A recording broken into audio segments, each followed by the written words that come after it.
following live broadcast may contain loud, obnoxious, shrill, and alarming noises that might be considered disturbing, if not outright uncomfortable to listen to, especially if you are wearing headphones.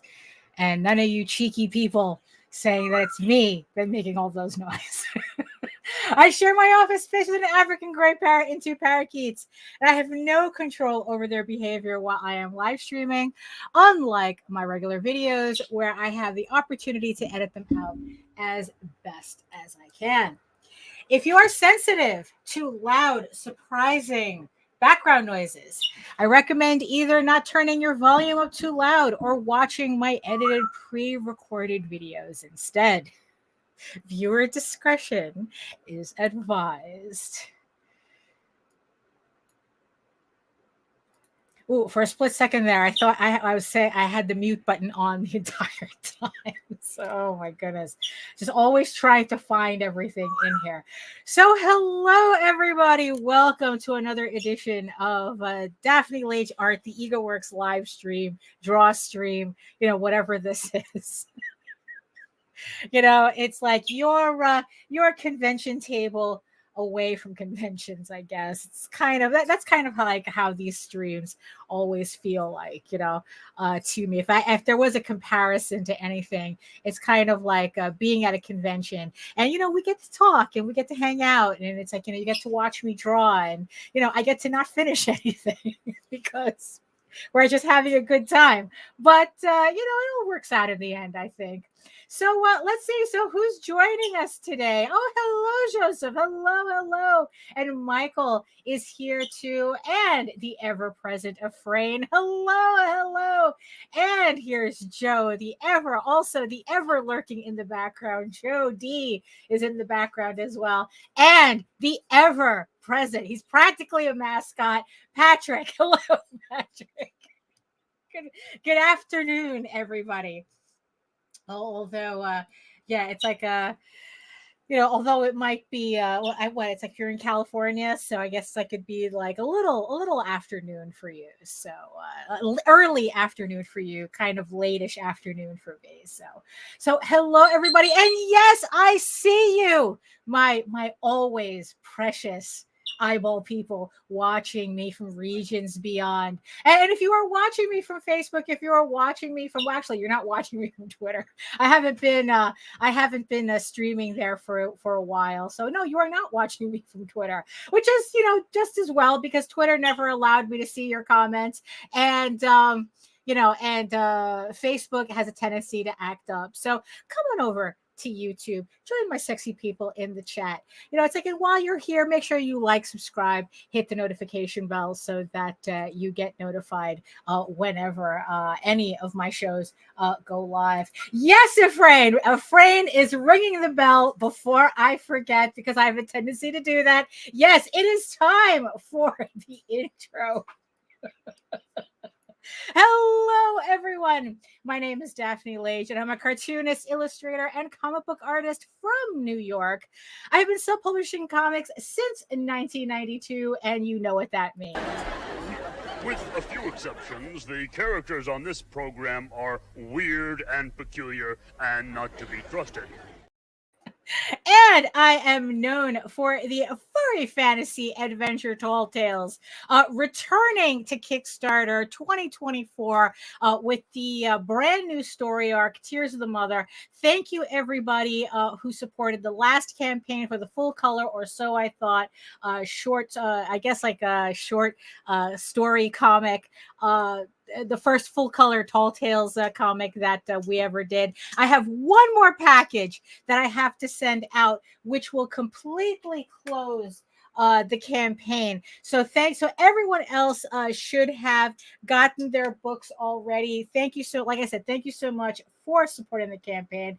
And speaking of campaigns, I am also known for my mature audience's medieval fantasy drama, EGORAVEN, Heir of the First Unicorn, which is on Kickstarter right now as we speak. Actually, let me get this banner up, because my screen can't be any more obnoxious. Yes, issue 7 on Kickstarter right now. Link is in the show notes below. Thank you, everybody who has pledged so far to the campaign. I am also co-host with Nita Lanning on the Rage Into the Vlog show every Monday and Friday at 11 a.m. Eastern on the Indie Comics Network. So like I said, it's like if you are following the both of us, make sure that you hit the subscribe button and add to the ever-growing subscriber count that we are getting, even though YouTube says it doesn't mean anything. It means a lot to us.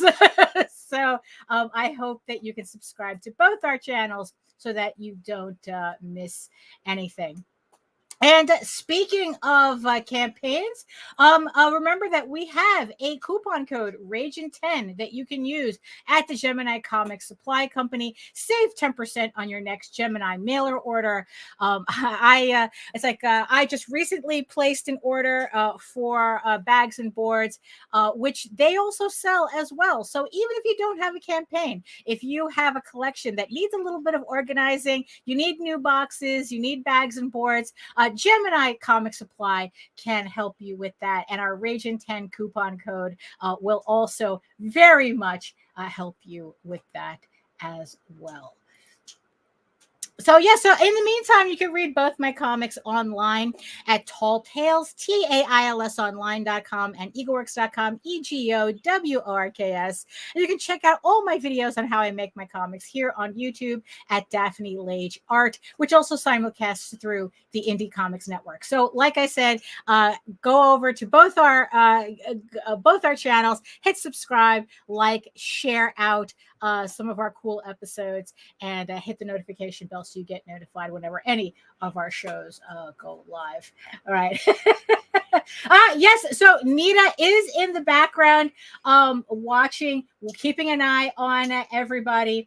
Yes, of course, yes, which means that she's out doing, her marketing stuff that pays the bills. So, and like I said, if you not only is the link for EGORAVEN in the show notes, it is also in the chat as well for your clicking convenience. Let me shut this back. We don't need to have it scrolling at the bottom the entire time. It's just good for right now. So what else is going on? So I want to this is of course going to mess up my screen, but I just want to show everybody what's going on here. So EGORAVEN, Air the First Unicorn, like I said, is on Kickstarter right now. Thank you to the 101 backers who have pledged to the campaign. Thank you so much, raising $2,346 so far. Obviously, we have more than passed goal. And so it's like, I don't know, maybe I have to start thinking about stretch goals or something. So I haven't really had a chance to think about that. I guess, I don't know, maybe I have to start thinking about that now.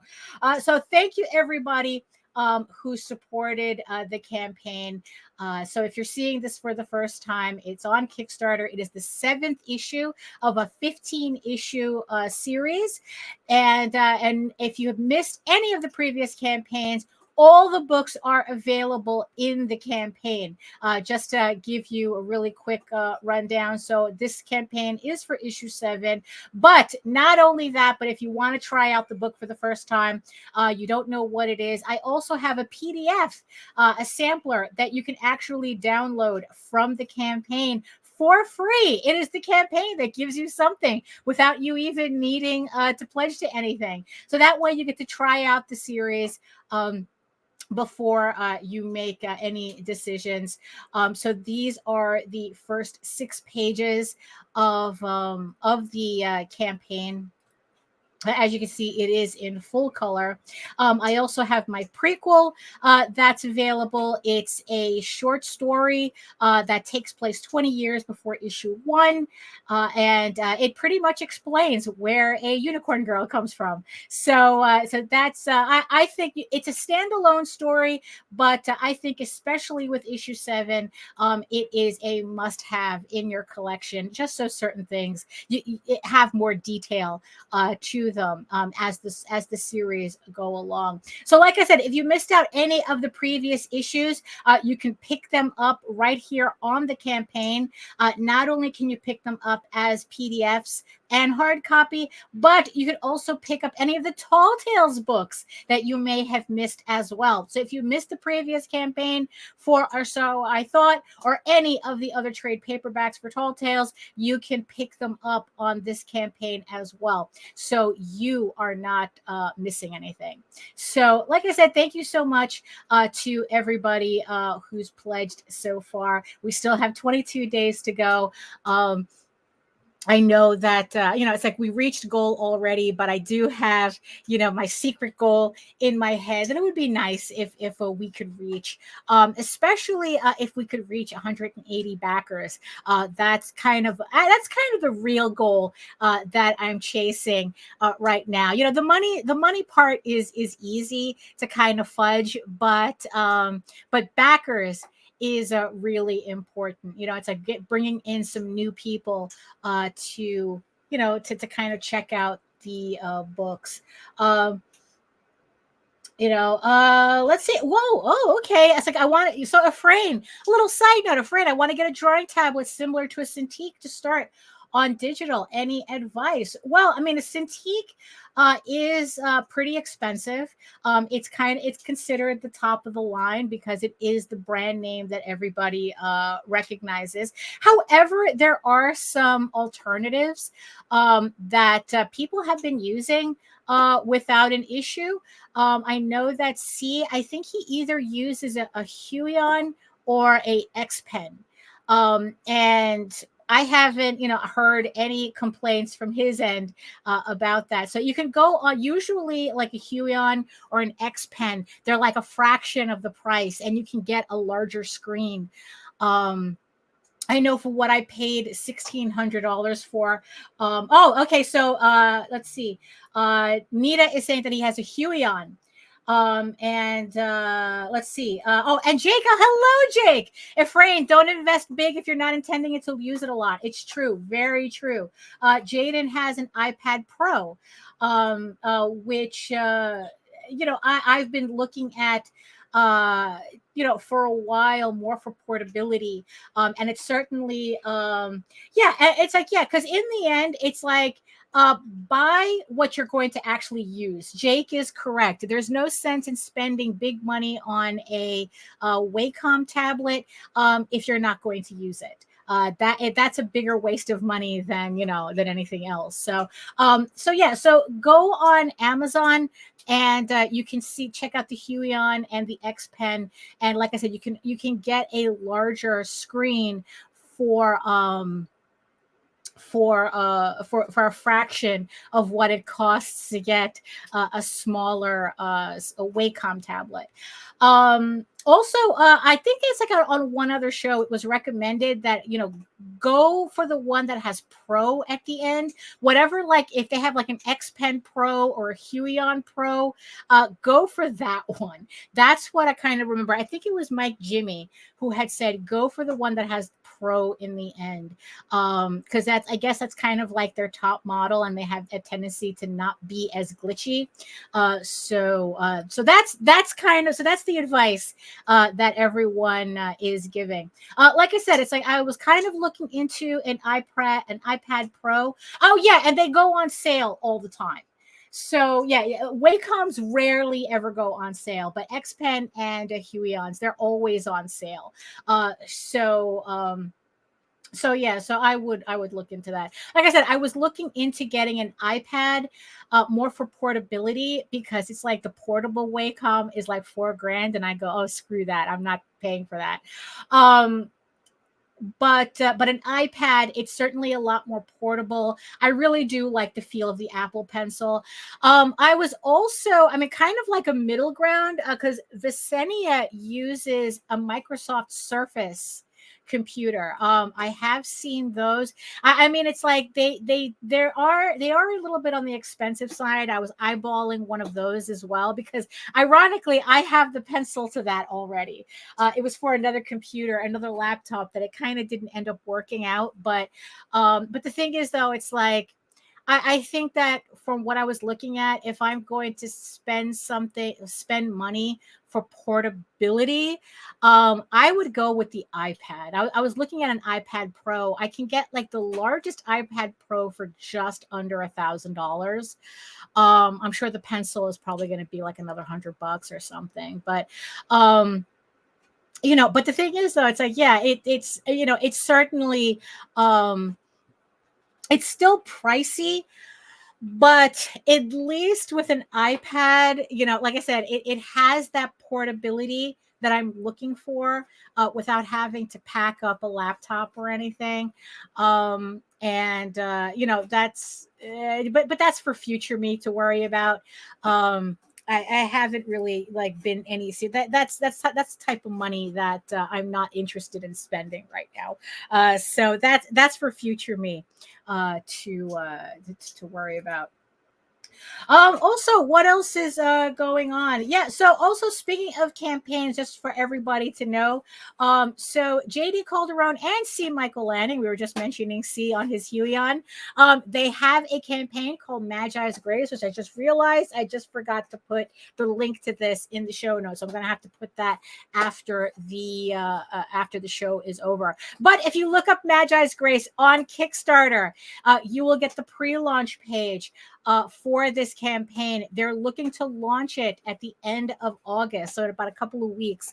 So make sure that you hit the notify me button so you get notified when it goes live. It is an urban fantasy about a pair of monster hunters for hire. So it's so it's just it's just like a really cool adventure comic that I think everyone will really enjoy. So that's also there. Also, remember that I will be at Baltimore Comic Con September 8th to the 10th at Baltimore Convention Center in Baltimore, Maryland. I'm really looking forward to the show. I have an artist alley. I will have an artist alley table. I am tabling by myself. So come on over if you're in Baltimore. Come on over at the con. Come over to Artist Alley and keep me company. And we could talk about, we could kind of like have a live version of what we're doing here, where I'm just blabbering and everyone else is just watching me draw. So, but at least we can have an actual real-time conversation at the table.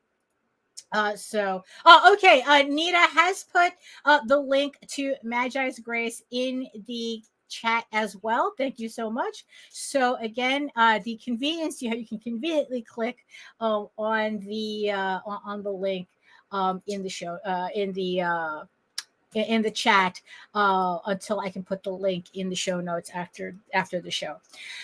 So speaking of the convention, I'm still kind of slowly putting everything together that I need for the show. I think I pretty much got everything, but I just want to make sure that I'm not overpacking. Like I said, it's been a while since I've been to a con, and especially since this is by myself, I definitely want to make sure I am not overpacking.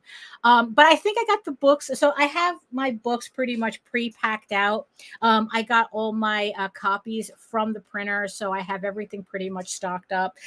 There's a couple of trades that I'm very low on, that I'm hoping that I'm kind of debating whether I should put another order for them before, because they do kind of take a couple of weeks to get to me. Because I'm kind of debating, it's like, should I just let it run out at the show, or should I wait until after EGORAVEN finishes and then place all my book orders? Because usually what I do is I wait until a campaign ends to place orders. So but the thing is though is that if I do that, I'm not definitely not going to have books for the show. And the problem is that because these are trade paperbacks, they're a little on the expensive side, and I have to print kind of a rather bulky order to do it and for it to be worth anything. And the problem is that depending on how many I sell through the campaign, you know what? Now that I'm talking about it, it's like, you know what? Yeah, I'm for Baltimore Comic Con. I'm going to have a limited stock of EGORAVEN Volume 1 and Tall Tales Volume 2. I accidentally ordered Tall Tales Volume 2, under-ordered Tall Tales Volume 2, and EGORAVEN Volume 1. I was looking to wait until this campaign finished to order it, so to place a larger order. So whatever stock I have now is pretty much going to be it at the convention until I place that order. So I think, so if you want to pick up those copies at the show, make sure you come to me early, because I'm pretty sure those books are going to sell out really quickly, especially EGORAVEN Volume 1, or at least I'm being optimistic. So yes, that's what I'm going to do. So I'm going to have limited stock of those. Everything else I pretty much I have enough of for the show that I'm not concerned about. I mean, I would like to sell out of everything regardless. But if you're looking to pick up any of these books, you make sure you get to me early, so you make sure that you don't miss out on anything. So also other things, because I've been watching a lot. I know that I've spoken a lot about watching a lot of these Artist Alley videos, trying to pump myself up, trying to get excited, and it's pretty much working. And as you can see in the background right here, this little neon unicorn thing that I bought on Amazon. I'm actually going to use that. I bought that for the display. So what I'm going to do is I'm going to have those shelvings, like those wire shelves, the cubes, and I'm going to have this. I'm going to have this at the very top, and then I'm going to have like fairy lights, like kind of like like a vine coming down on the wires, just to kind of like give it a little oomph or something, a little zhuzh, what they say on those HD TV shows. Give it a little zhuzh, on the booth, just so it's like I stand out a little bit. I just have to kind of like do another dry run with the supplies that I'm bringing, build pretty much, like building out my table, and kind of like making sure that it's like, okay, I kind of know how I'm going to put it together for the show, so I'm not wasting time, because like I said, I am going to be by myself. So it's like, I don't want to, do anything that makes being at a show by myself more difficult than it needs to be. Let's see. Oh, no. We are civilized here. We are civilized. I do know. Yeah, it's like, no, I hope that's not that's not the case. Yeah, I know, right? Don't most of these people show up with the same rags? Yeah, I know. Yeah, I mean, actually, what I know some of them have done, especially at like furry and anime conventions, is that they sleep in the hallways. They save money on a room by sleeping in the hallways, or kind of like they go to panels and they sleep in the panels or something in the panel rooms. So literally it's like they're just spending the whole weekend literally bumming throughout the entire convention. It is not. It is, yeah, don't encourage them, Patrick. We want them to take showers.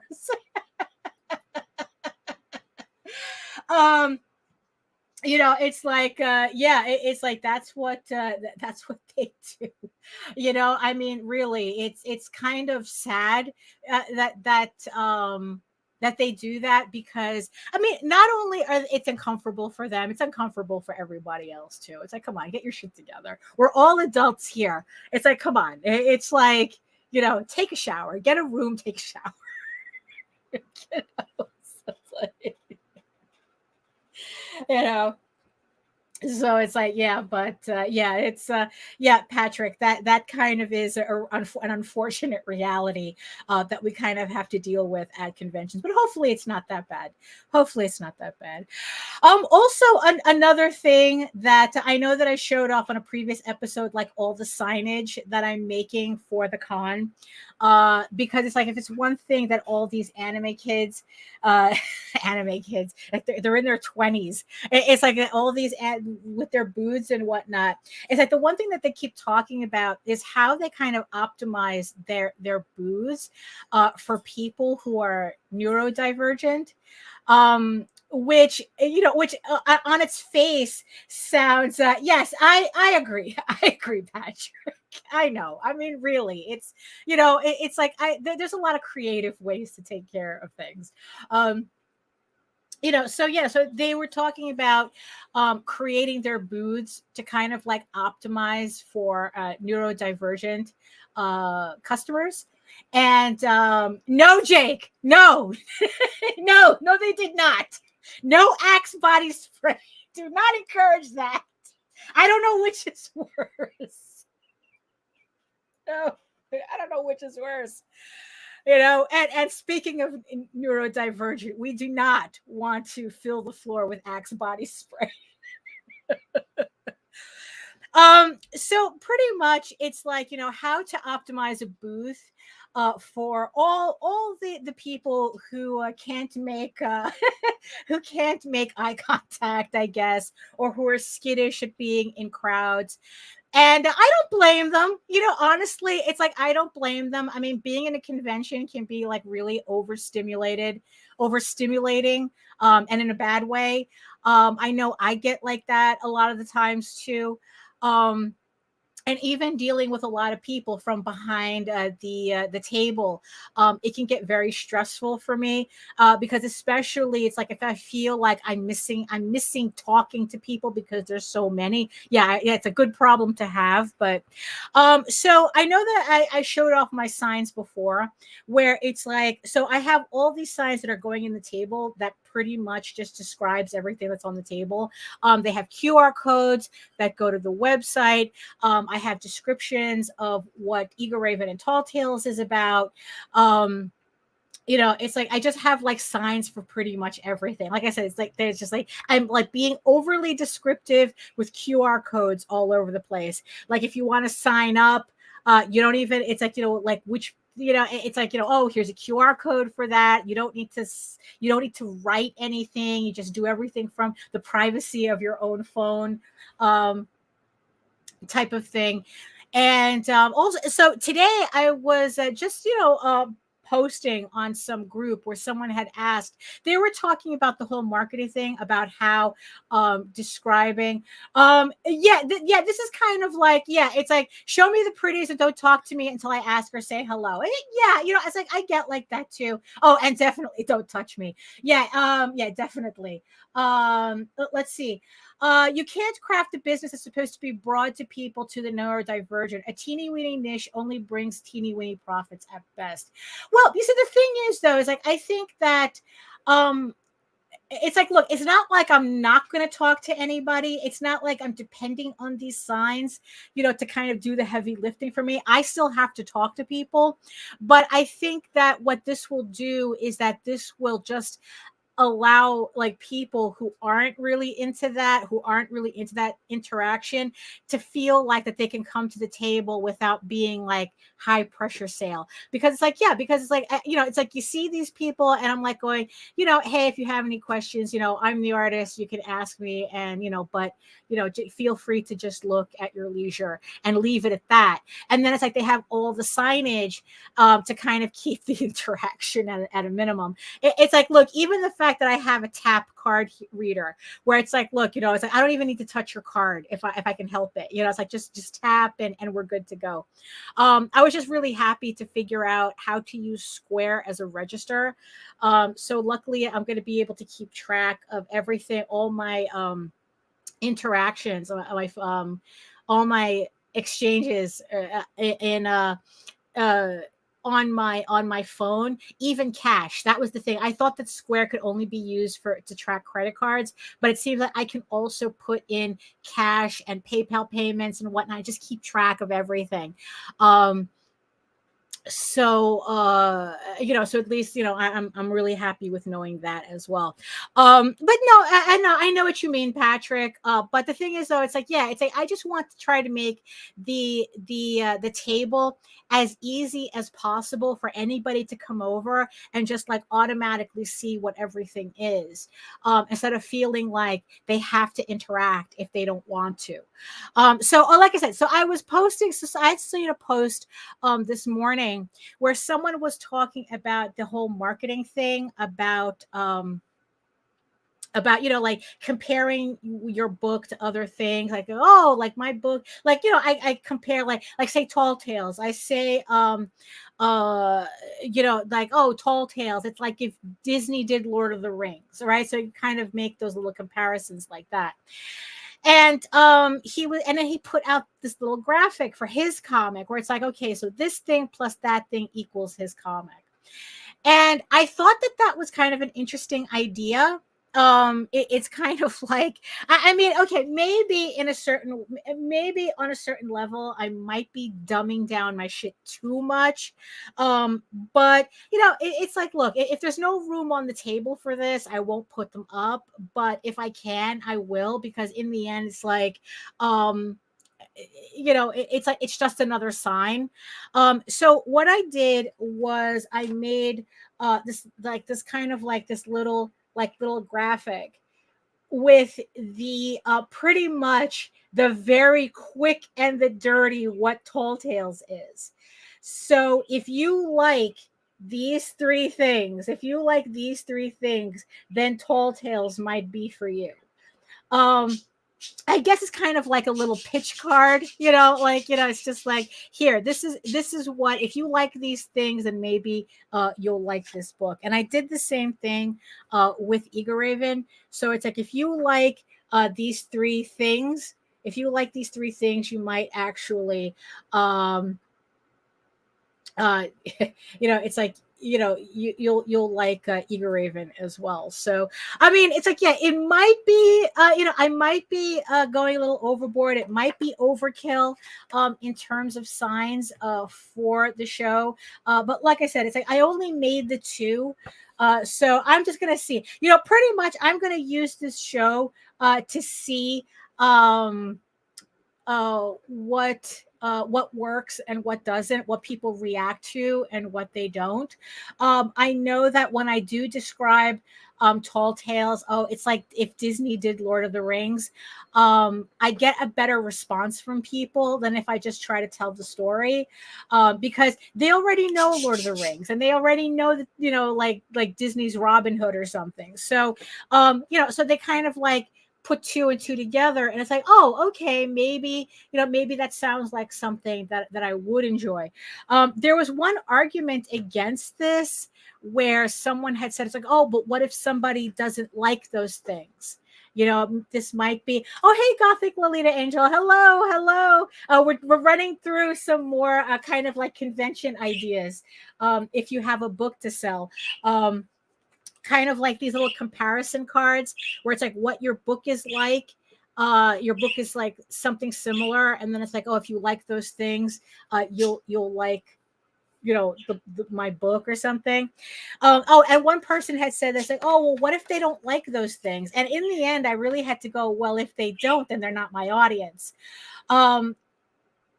Like I said before, I've been reading the book, the 1 hour the 1 hour content plan, and you know what? It's like that book has like really helped me focus into what I'm looking for in terms of an audience. And you know what? It's like, and I really want to kind of like use things like this to attract people Not as quickly as possible, but kind of like make those connections as quickly as possible. Try to be more efficient with those connections, because it's like, it's kind of like when I couldn't figure out why fan art wasn't really working for me.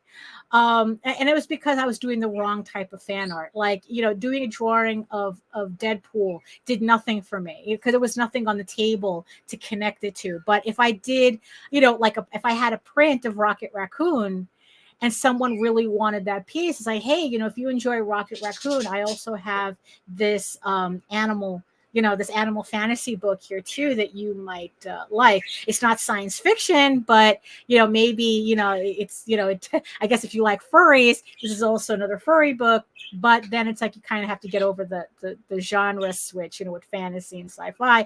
But like if I did like a Thor print or a Loki print or something, Marvel Thor or Loki, like that's more fantasy oriented. So again, that would be an easier connection to my books than just, like I said, just doing a random Harley Quinn print. So it's like, so if somebody looks at this and go, well, I really don't like these things, I really don't like Lord of the Rings, I don't like Disney movies or whatnot, then it's like, okay, then we need to move along then, because I can't help you. I don't have anything on the table that you might like. So I really do think that this is kind of like a good way to narrow people down. Because like, look, it's like, if you're not seeing something on my table that you don't like, I mean, there's no reason for me to convince you of anything. I'm not a person that's really that's into the hard sell. I personally dislike the hard sell. I want someone to buy my book who'll actually enjoy it, not feel like that they were pressured into it, because it's like, that's how you build it. I want to build an audience that can actually like eventually like talk to their friends, like, oh yeah, I picked up this book and it was really good, and you can go to their website and this, that, and the other thing. And so that's kind of like, also another reason why I'm doing these signs. It's like, not only I think I'm hoping that this would encourage people who, again, it's like they don't feel comfortable talking to people, that I hope that this will encourage to at least like kind of like take a look at the table, like they'll be able to know immediately if the stuff on the table is to their liking. But also I think that this would also help weed out the people who are sure that this is not what they like. It's like, oh well, I don't like I'm not a fan of Lord of the Rings, I'm more of a Star Trek guy. So they can move on and not feel like we're wasting anybody's time. It's like, look, time and money. Let's see. Let's see. Are you worried about thinking your story is going to be wholly derivative, or worse, it's going to be this or that because you're equating it to controversial genres like Narnia? No, actually, I don't. I think the reason why a lot of people, a lot of creators are mostly kind of, they really don't like these type of comparisons, is because I think that they're kind of like wrapped up in the fantasy that they're doing something original. And oh, it's like, I don't, it's like, but if you make a comparison, it means you're admitting that your thing isn't original. And it's like, look, nothing is original. And it's like, and yes, and everything that's created is a derivative of something. It's just what you do with it is what makes it original. It's like, look, it's like, what's her name? Not Mercedes Lackey. Oh, the Dragon Riders of Pern. Who was damn it.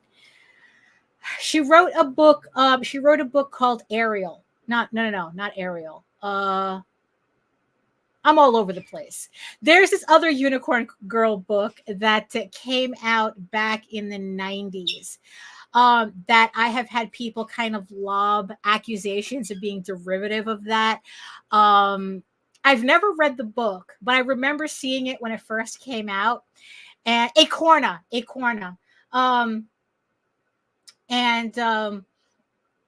Acorna, the unicorn girl. It's like, literally, it was a stupid title like that. And and I've had people make comparisons, but more being derisive. And, and it's like, and it's like, and it's like, I'm going, look, I don't care. I remember when the book first came out, and I remember seeing it, and I go, holy shit, I really got to get my shit together on trying to like do something with EGORAVEN at the time. And that's when I like really started pushing, making like a character out of her, not just a mascot, and really working on the story. So if anything, it pushed me to do that, but I've never read the book. So, and I think it's more sci-fi than it is fantasy anyway. And so it's like, yeah, so right off the bat, I mean, you go, yeah, Anne McCaffrey, thank you. And if you go to like DeviantArt or something and you type in unicorn girl, you're gonna get thousands of entries, of unicorn girls. So it's like, I'm not I'm not really concerned about looking like I'm derivative. Because in the end, it's like the way the average person looks at anything. It's like, well, it's like, well, this reminds me of this, which means, but I like that thing, so maybe I'll like this thing too. It's like, marketing is very, very weird.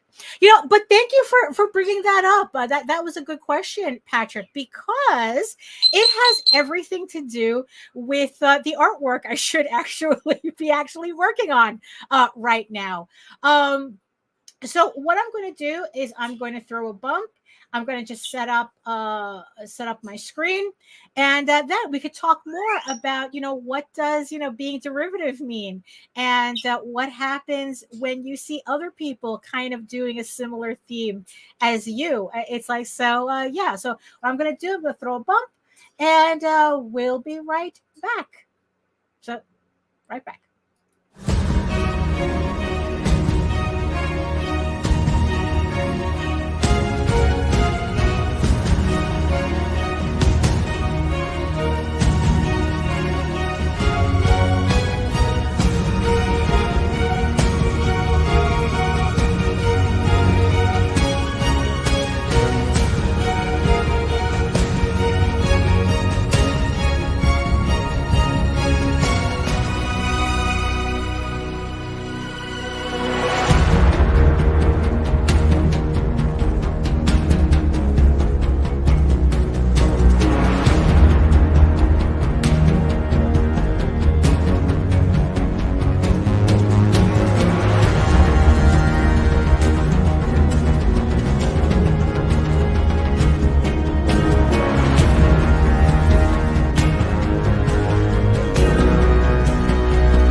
Show for independence all around, giving you a platform to spread your word all over town. Catch the Craze is the place to promote to your fans with the dream of Medina and Sam the Crazy Man. Subscribe to our show and never miss an episode. It's time to get your mans, listen to us on the go. Updated every week, we never miss a day. Join the squad, come on in. It's time to catch the craze. If you are an independent, catch the craze. Making moves on your own, catch the craze. On your grind in the streets, catch the craze. Join the movement, catch the craze.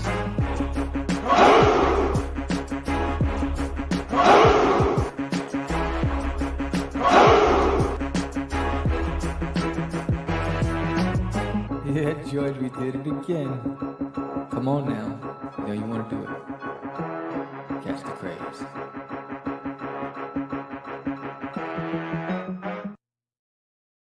Okay, so let's see, where am I here? Yeah, so going back to Patrick asking about if I'm worried about being derivative, it's like, yeah, probably in the past, look, I had the same uptightness as a lot of creators do, but I mean, I think that like nowadays, yeah, I think in the end, it's like I try not to let it bother me because, like, look, what I'm doing isn't wholly original either. And just to kind of prove the point. So what happened was that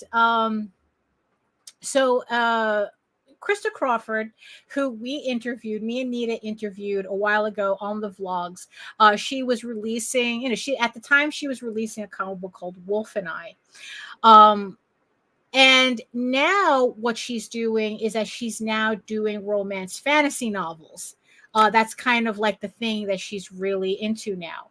And she's done a couple of books already. The Clan of the Mist, I think, is one of the previous ones. And she has a new series coming out called Sky of Thorns. So this is launching September 25th. It's a 3-volume series of fantasy romance series called Sky of Thorns, and the link is in the show notes below. It's in pre-launch right now because it launches September 25th, and I don't quite remember how I think it was on one of her videos or something, or one of her, like when she was promoting it at the very beginning. And I learned, so what the book is about a unicorn girl shifter. Like, she's a unicorn shifter. This is a unicorn girl who can shift into a unicorn or whatnot. And it's like, this is her story. And I remember like immediately contacting her going, oh, it's like us unicorn girls need to unite and do something. You can't do this by yourself. I was just joking, and it turned out that it probably, she thought it was a great idea.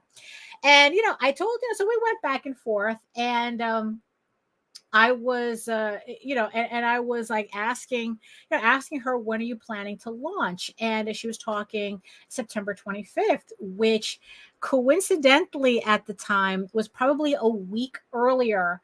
A week later, I was going to launch EGORAVEN, the Unicorn King's Daughter, or as a lot of other people on Facebook know it as, is Medieval Unicorn Viking Slut.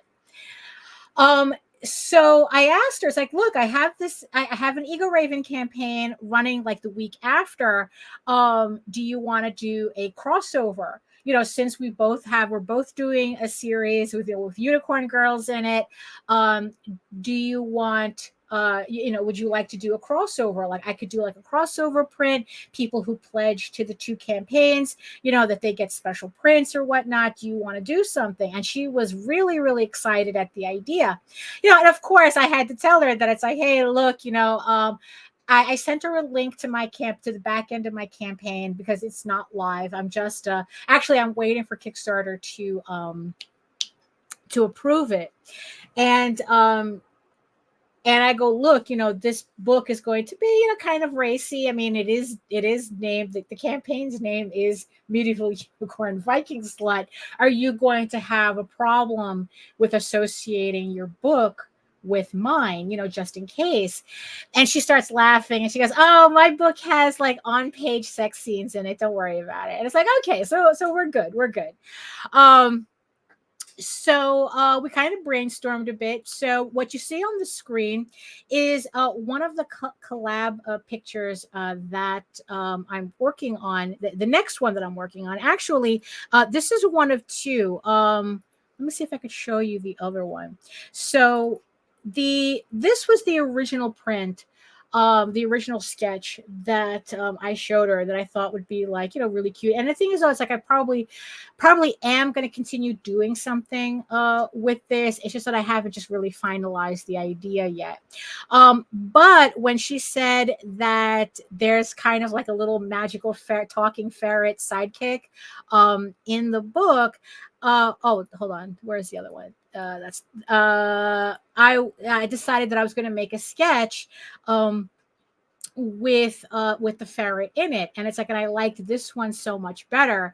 I think this one is a little bit more representative, so this is the one that I'm going to work on next. Now, of course, as you have seen very, very quickly, this sneak peek, everybody, sneak peek.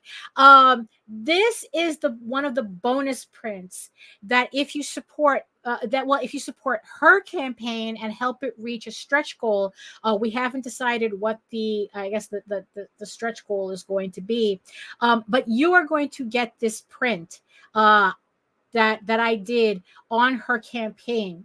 So not only is there going to be a collaborative print that if you support both our campaigns, that that you will get, you will get a bonus print. I will send you that bonus print. If you help Krista reach her stretch goals on her campaign, you will get this print added to your order on her end as well. I mean, I was just really, really happy with the way this piece came out. So I just figured I'd just show it off really quickly. And as you can see, it's another unicorn girl.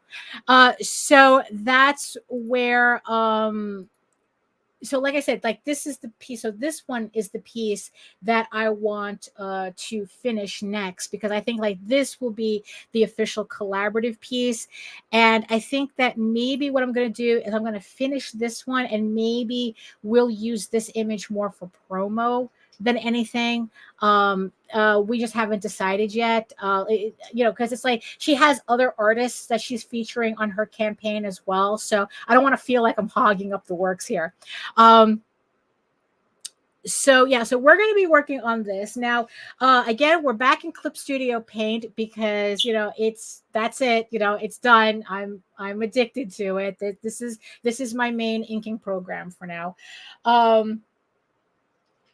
So what I did so far is that I did the background. So this is the background that I'm going to be placing the characters on top of.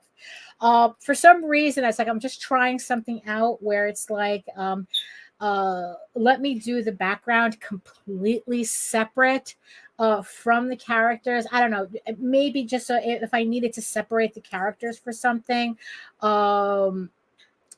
It's like it wasn't too much of a thing for me to do because the background's already separate. So it's kind of like an animation cell thing going. It's like you do the full background and then you just put the characters on top. So I've already done that. So the background's already done, so I don't have to worry. Also, another thing too, I don't have to worry about, like, if I draw the characters, trying to draw, the backgrounds through them to get. Let's see. Your cool art inspired me and encouragement for my friend Angela to one day try my hand at erotic comic book. Oh, thank you. Love your art. Oh, look at that. It's like we're making that leap already. I mean, hey, unfortunately, we completely lost the House of Bob show where we could have talked more about doing doing erotic comics and how we go about it and whatnot. Unfortunately, we lost House of Bob. YouTube deemed it a little too dirty for us to keep it going. So we'll but congratulations. It's like I guess that's what we're here for. That's what we're here for. So yeah. So what I'm going to start doing is So let me bring in. Let me bring in my music. Okay, it's like the screen is going to glitch for a second until I fix it. And there we go. I hate it that it does that. I wish it would just stay on screen until, I decide. Well, but you know what it's like. It's okay.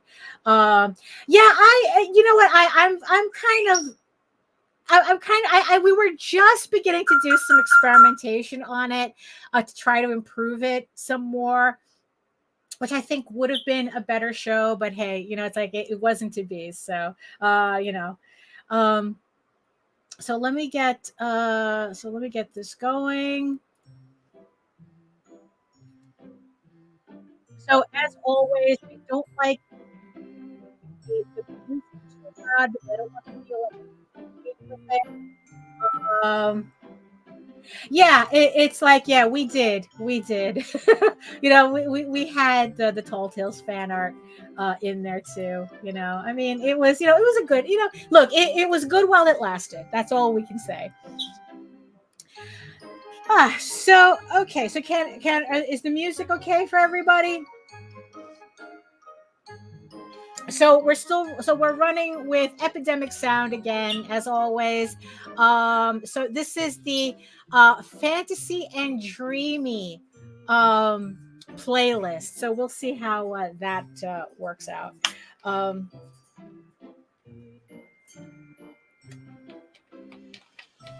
think that something a little appropriate for the artwork. Okay, good. Okay, so Jake says that the background music is okay. So we'll just, where's my glove? Yeah, so let me just put my glove on and we can start working on this. So what I want to do here. So what I want to do is I want to lower the opacity on this. Oh, actually I have two sketches underneath. Okay, so I want to lower the opacity on this. And then, okay, new screen, well, a new layer. And okay, so all right, so okay, so let me just set myself up here. Okay, so we are going to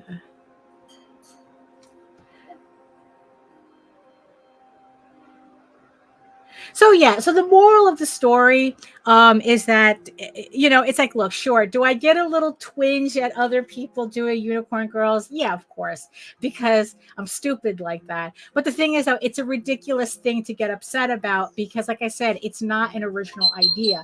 It's what I'd like the person who accused me of doing a ripoff of Acorna.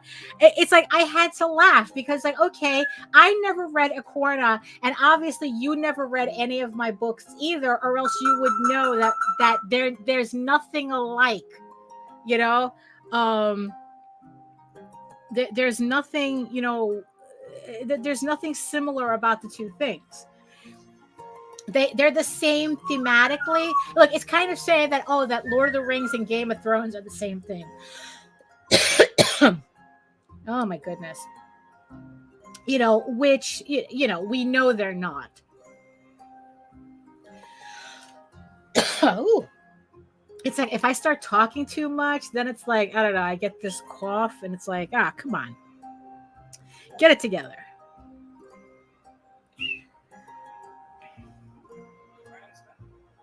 So it's like at least we were able to show to show off La Blue Girl on the show as well. So so in the end, it's like you guys want to hear something stupid though, just to show you how this derivative thing, how stupid it is though, like to worry about shit like that. So so of course, it's like I'm sure it's like the infamous story about how I came up with Disaster Son Loki, where it's like I was kind of really mad at Disney for trying to trademark Norse mythology. And I had made the joke that everybody should create their own Loki, and so that we can like do it Spartacus style, on Disney. It's like, because it was just what am I doing? It was just just really dumb. And then it's like, that's how I ended up creating, I think, one of my most popular characters. Like, it still amazes me that he became as popular as he did. It was just me fucking around. And it's like, well, I found out, didn't I? No, but I don't regret at all, ever. I don't regret a minute of it, because I love that. I love my character. And, and it's like it's like it was just too perfect. But the thing is, though, is that whenever I see somebody else with their own Loki character, I get irritated. Like, there was this other artist that I was following, and they had posted up this really beautiful piece, and they go, "Oh, this is my version of Loki," and so she goes through the whole mythology of it, and I got annoyed. And I got annoyed. And I go, why am I annoyed? I'm not the only one who made this character, who's using this character, So it was just like really stupid. So it's like, it's just like, other people having unicorn girls. I can't get upset at that, But again, it's like for a split second, I get that stupid feeling. And it's true, Jake. It's true. That's usually how it happens, right? So it's like, yeah, it's like I get, because trust me, even with this, I got that little hey, like that. And I go, wait a minute. It's like, what the fuck? It's like that. There's nothing. I mean, really, it's superficial. It really is. It's like, and I think that's also the reason why creators get upset at that whole comparison thing, because we all want to think we made something original, even when we're being so completely unoriginal. I mean, it's like, oh, this is a brand new twist. And it's like, well, it's a brand new twist because you're doing it, but it's not really. It's not, really. So it was just like really funny. So, so it's just like, so we're doing this collaboration piece. We're doing this collaboration. Both our campaigns will be launching on September 25th. We will be launching, what we see, but the irony of it, yes, it's a creative curse. Push too much time and effort and it won't take off. Put no care whatsoever and suddenly you have 5 contracts pending and a multimedia empire. Well, you see, I think the difference is that I actually do love my character, even though it was just a goof idea, but it's like it fit in to my canon so smoothly. Like honestly, it's like when, like, I couldn't have created this 5 years ago. I couldn't have created him 5 years ago because I didn't have the same reason. I didn't have any reason to create him. So it's like, so when I did create him, it was just like, okay, where can I put him? And he fits so smoothly into the story that it's like, it was just like, how can I say no? I mean, really, it's like, I was just more surprised that, especially when I started doing the doodles of him, that people took to him so quickly. But that's you know what? Why not? Right? Why not? I make beautiful sons, beautiful, stupid sons. What can I say?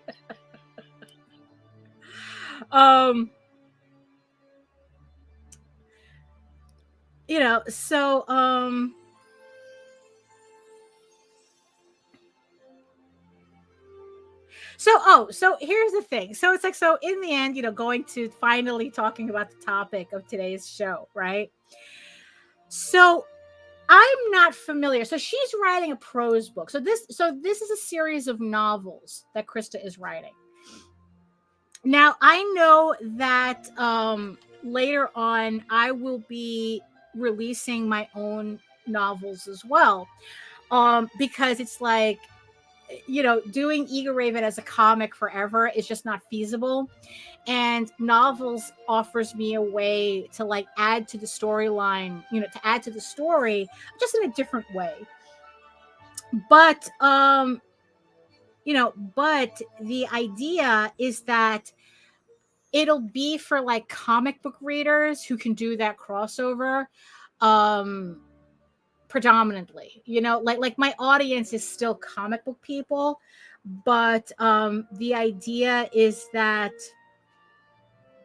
a lot of you guys will be able to make that transition to illustrated novels, and they're going to be heavily illustrated, so it's not like, there isn't going to be that art connection to it.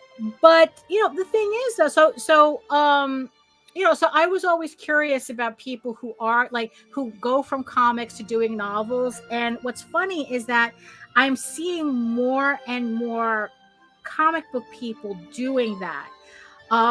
There's several campaigns that I've seen where they have novels. They have the comics, and then they have novels of their comics. One of them is Boston Metaphysical. Another one is Mandrill PI. That one's like, and that was a furry book essentially.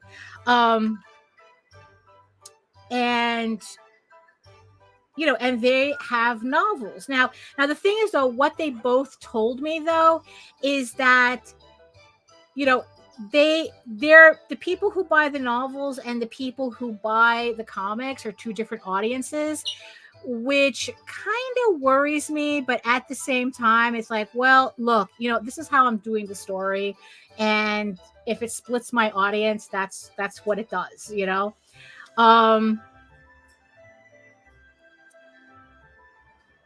Sounds like the music so far sounds like I'm at Epcot. Like I'm walking near the China Pavilion, and it's like, oh,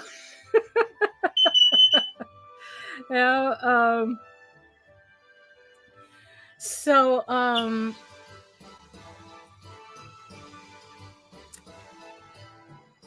yeah, it really does sound like Epcot background music. Jesus. So where was I? But in the end, though, it's like I'm still curious at this idea, as like, okay, it's like how different is doing novels to doing comics, like in terms of like promotion or whatnot. So with Krista, this offered me an opportunity to really, really kind of like get I guess like a first row view of this. And it's actually pretty interesting in a weird way, because like I said, I'm not familiar with the romance fantasy genre. Especially like I figured that would be kind of like the closest to what I'm doing. Because romance novels, from what I've been seeing, they have a lot of rules. There's like a lot of like things that you have to know when you're writing a romance novel. And yeah, and it's like, I don't know, there's just like some of it is just like so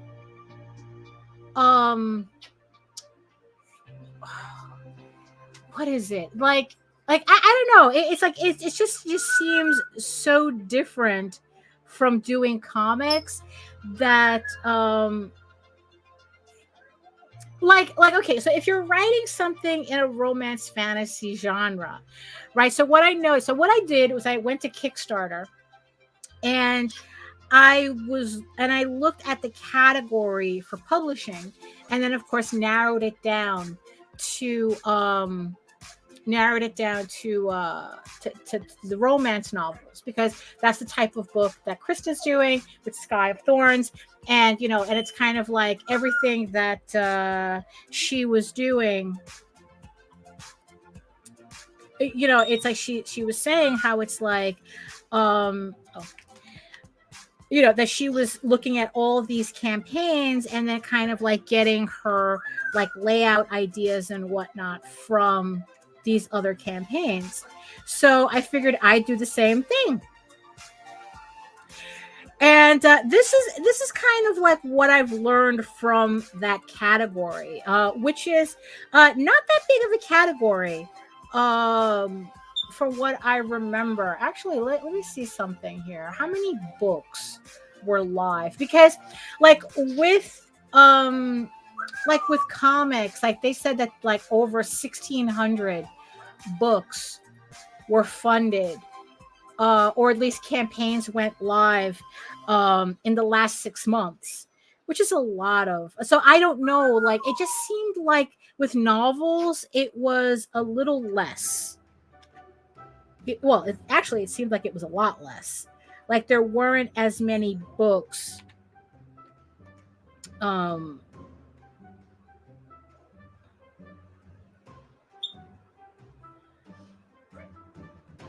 so I guess it's like it is like a smaller category on Kickstarter.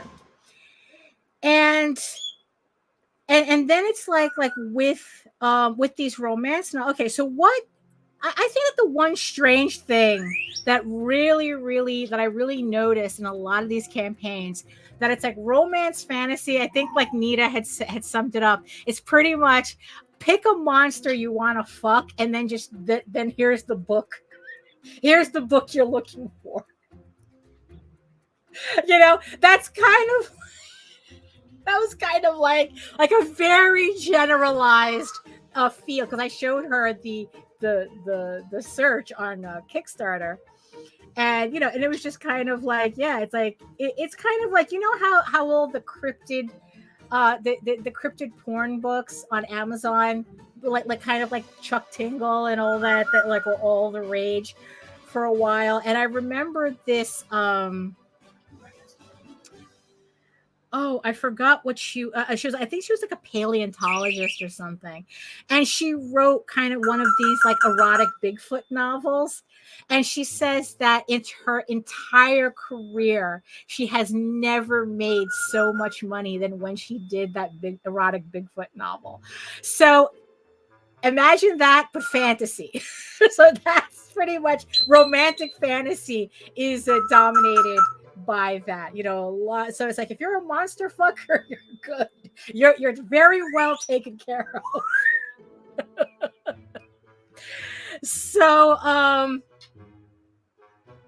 yeah, so that's kind of like so that was kind of like the very initial superficial look at the category on Kickstarter.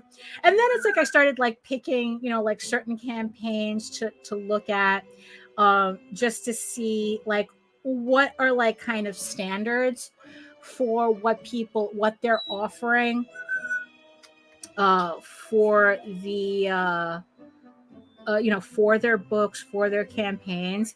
And what I really liked is the whole thing about vellum inserts, you know, because, you know, a novel is going to be in black and white, even with all the illustrations. And the vellum inserts gives an opportunity for there to be color illustrations without the cost of doing a color. You can do it, Jake. You can do it. You can do it. You know, like, yeah, that it allows for a way to put color illustrations, and I really liked that idea. Because yeah, it's like because it's like the way, especially print on demand, I think it's different. It's different if you're offset printing, because you're actually able to, like, the printing process allows for this, where, you know, kind of like in certain manga, it's all black and white, but then you have like 10 pages of color pages or something. That's because it's you know, it's offset, and they can do that somehow. But with print on demand, it's a lot harder to do. Honestly, it's like, yeah, it's like, look, I've run those machines, and pretty much black and white, a purely black and white machine and a color machine are two separate machines. And pretty much in that sense, you're either doing one or the other, because the clicks on a color machine is going to be the same price, whether it's in black and white or color. So even if I were to do, and with POD, unless you're already going straight black and white, if you're printing anything on color, it's to your benefit to have the entire book in color, because you're paying for it anyway. So you know, so it's like, yeah, so doing, you know, a black and white book, being able to get the price of a black and white book, but then have these separate color inserts is, I mean, I like the idea. You know, because then it's like, because also what I noticed is that some of those books, if you want actual like naughty pictures in the book, they have those as vellums, so that you can put those in the book, you know, and have your dirty pictures in the book to go with the dirty words. So, you know, so I thought that was So I liked that idea. So definitely I'm going to incorporate that somewhere when I do when I do my novels. Um, I like that idea. Another, yeah, it's like, but the other thing that it seems like all these campaigns seem to have in common is that they're using artwork, a lot of artwork to hype the book, but nobody credits their artists. It's infuriating because it's like there were some campaigns that I was that was pretty sure they used actual artists, and they couldn't be bothered anywhere in the campaign to credit any of their artists. Everybody else, I think, is using AI. And that was kind of the negative that I saw of being in the romance novel Kickstarter section, is that, yeah, if anybody jumped on the AI bandwagon, it was authors. And this category was chock full of AI imagery. And here's the thing, and here's the problem. If you're using that much AI in your book, I'm going to start suspecting you used AI to write it too. There was one particular oh yes, definitely. Let's see. Oh, okay. I just got back for just my hard proof from Comics Wellspring. I see how people say they print darker than the file. Now, yes, that's pretty much any printer. That is a common thing. Even if you're printing offset, I think that they usually print darker too. So that's kind of a thing. Okay, recommended to get a hard proof that I did not waste my money on. Oh, absolutely. I could, at least this way that you can fix, you can fix your files. Before you go on with the rest of the print run. Always important. I always run a proof. Luckily with my printer, the proof doesn't cost me extra. I'm literally just buying one copy. Usually I buy I buy like between 2 and 5. I think with when I was proofing issue 7, I bought 10 copies. Because I had proofed it so much on my own printer, I was pretty much good that this was going to be, I didn't need anything more, that this is going to be a good run. And so far it's been exactly exactly what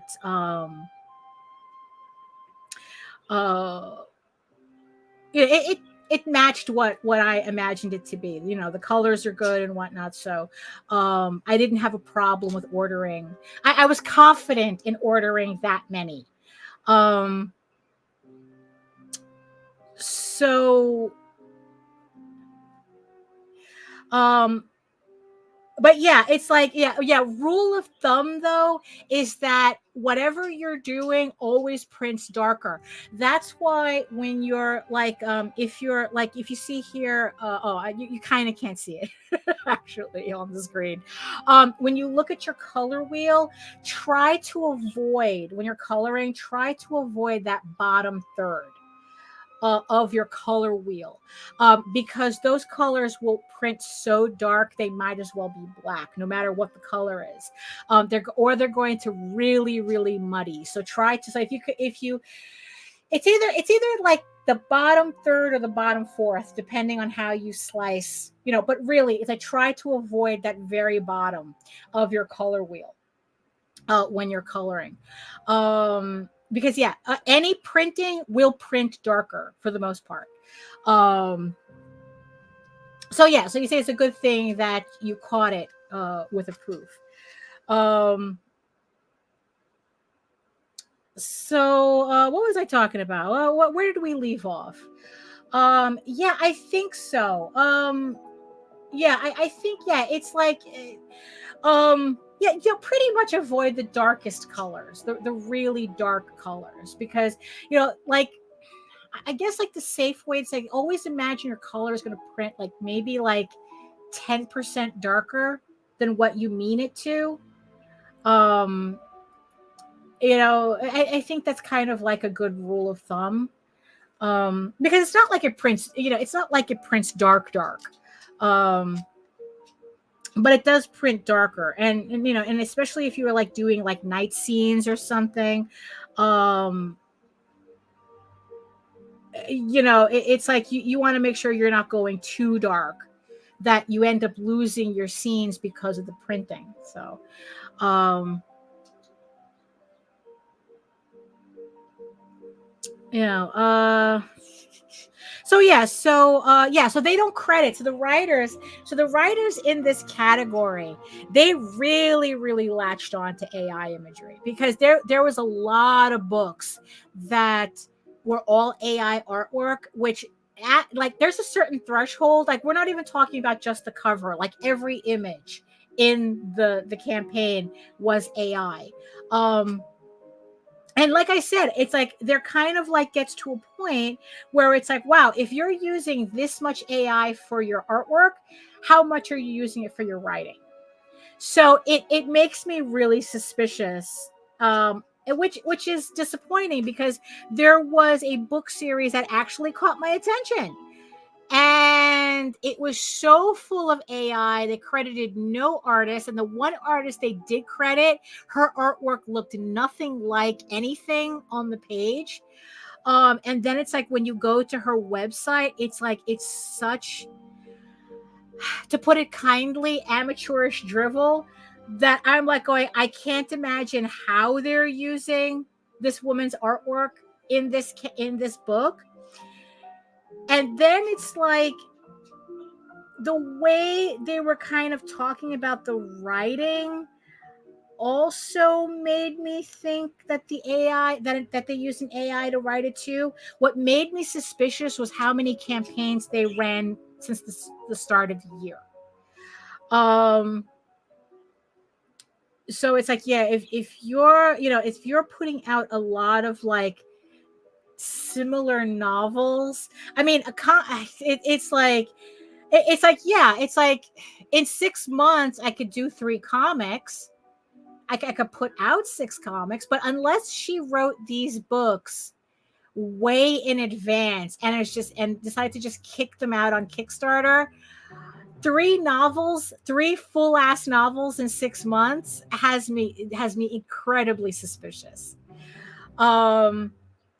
So I was kind of like a little, so that was kind of like the con of looking through this category. A lot of AI. Let's see, what was the other thing? Okay, the other thing that I found,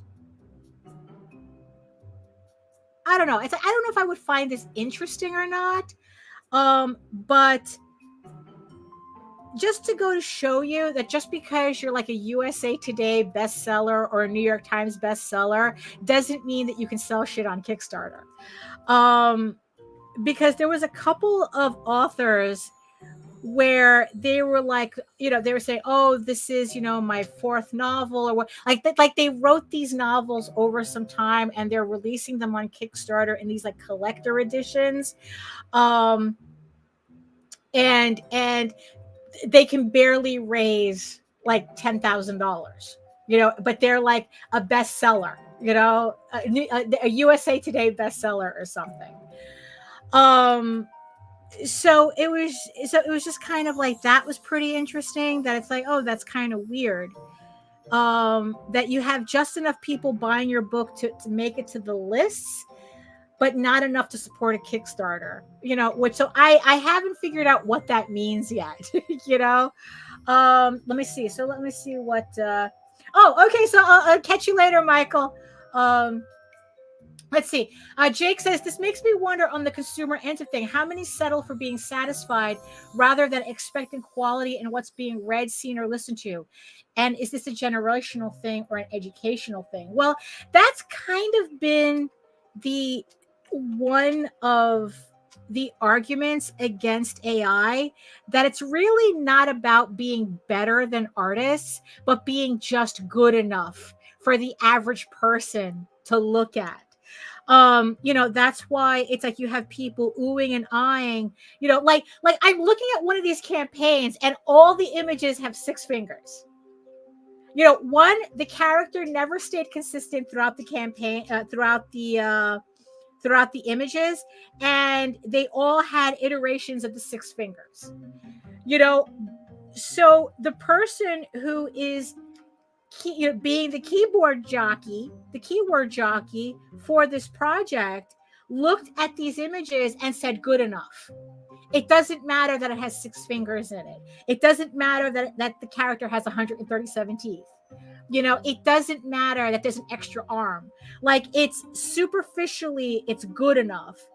And there was a graphic designer who says the problem is that that's the problem.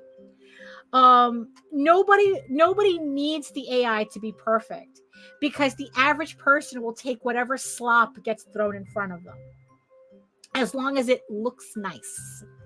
You know, so as long as it looks nice enough, it doesn't matter what the mistakes are in the image. And I was like going, holy shit, when I read that. It's like, it's one of those chills up the spine kind of thing, because like, oh yeah, that's exactly what's going to happen. You know, that's exactly what's going to happen. Oh, the Halloween music popped up. Well, at least now it doesn't feel so weird, because now it's like everybody's already, since August 1st, everybody's doing the Halloween countdown, so we can have a little Halloween music now. Let's see. The greatest enemy of perfection is just good enough. There's also another variation of it, like the biggest enemy. Oh no, I forgot. I just forgot it. Okay, never mind. We'll go with what you said. Let's see. The general complaint I get from normies I get regularly is that I am too picky or too hung up on details, and it makes me question if I'm. No, it's true. It's true, because it's kind of like, you know, you put out a piece, people say they love it, and then the second you put it on, but all you can see are the flaws, right? You know, you know what, Patrick? So am I. Honestly, so am I. Like, I don't feel like I'm going to be affected by it personally, because of the type of work that I do. But the thing is, though, like, I know this is going to be an industry destroyer. You know, this is really, I mean, a lot of people are going to lose their jobs over this, and the fact that there's still assholes out there giddy at the thought of being able to do that, of you know, oh, you have to get a real job now. It's like, bitch, you keep creating technology to take away our jobs. What job is going to be left? You know.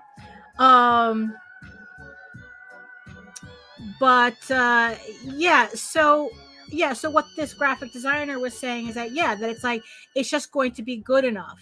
You know, it's like, oh, you just need it to match the sofa type of thing. It doesn't need to be good, you know. But that's the thing. It's like, you know, like there I have certain artwork that people go, oh my God, it looks great, and all I can focus on are all the mistakes that it's like I have to decide whether I'm going to go in and fix or not, which I have done.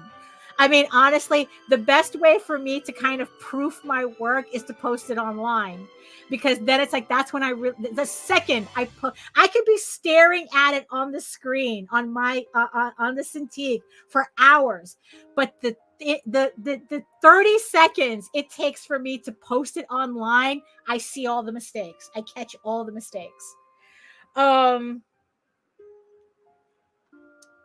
You know, so, you know, it's like, sometimes and that's the thing.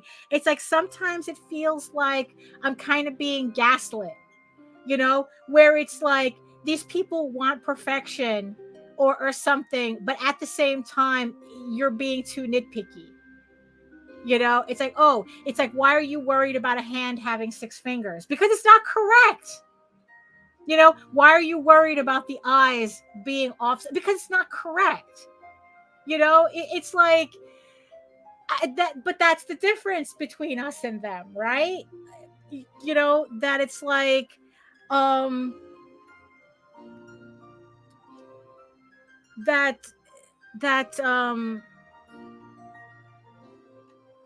it's like, we're studying our craft for a reason, right? I mean, and it's like, yeah, and in the end, it's like, yeah, the average person won't be able to tell, but we can tell, I mean, but also the same thing too is that this is yeah, it's like, exactly, it's like we're in a trade, right? It's like we're in a trade, I mean, really, it's, God forbid, um it's like, okay, basically that guy's asserting that AI only really appeals to low IQ people who can't define higher quality. Yeah, yeah. Because the thing is, though, is that what? It's like we've had to fight. Talk about gaslighting. We've had to fight for decades. Being told that, art, there's no value in the arts. You're starving artists. That's why you guys all starve. There's no value. You're wasting your time. Nobody cares. Get a real job, hippie, type of thing. But what's the first thing they do? They want to create technology that replaces us. If our skill had no value, they're not, it's like, if our skill had no value, they wouldn't be fighting so hard to accept this technology. It's like, I keep getting told, oh, this is inevitable. This is inevitable. This is inevitable. And it's like, okay, sure, maybe. But the thing is, though, you don't have to open your arms so wide for it. It's like, that's the shit that I can't stand. It's like, you don't have to be so excited about it. Especially it's like when I'm seeing the fucking damage that I know that's kind of, like I said, it's like, I don't feel like it's going to affect me personally. But the thing is, though, it does hurt to see it, because all it's telling me is just reminding me how absolutely devalued our work is. That it's like that people would rather a fucking robot do it, and they don't care. It's like, it's like, as opposed to like art being something meaningful that we do, instead of being what we do, just another piece of content for the content mill. And I think that's part of the problem too. Like, everything is just seen as content. So it's like, the fact that you can get an AI to do hundreds of images in a couple of hours, it's, and it's like, okay, we're just throwing it, we're just throwing it away. It's like, oh, more content for the pile. Like, that's all they see it as. Move on to the next AI image. As opposed to stuff that we do where it takes care, it takes time to come out, and yeah, and it's like, yeah, and it's like, and it really, really irks me where it's like, it's like to see people go, it's an inevitability, just lie down and take it. It's like, because that's literally what it sounds like. Well, that's true too. That's true too. That art should be free. Surgery should be free. Surgery should be free. Meanwhile, they'll fight tooth and nail at the idea of healthcare being free, right? Art needs to be free, but healthcare, it's like, fuck you if you can't afford it type of shit, it's,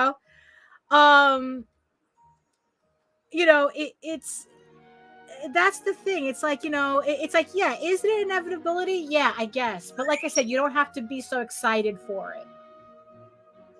Because honestly, the people who are excited for it, I have yet to see, it's like, I have yet to see an artist really be excited for this shit.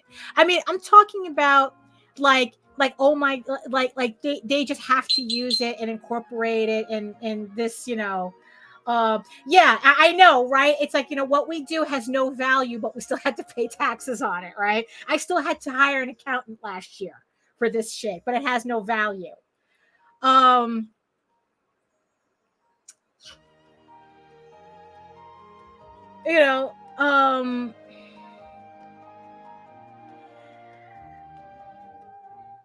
so yeah, so that was like the one thing that I was seeing. It's like it's like, look, it's like what I like the idea of using AI as part of my workflow to help me make my artwork more efficiently.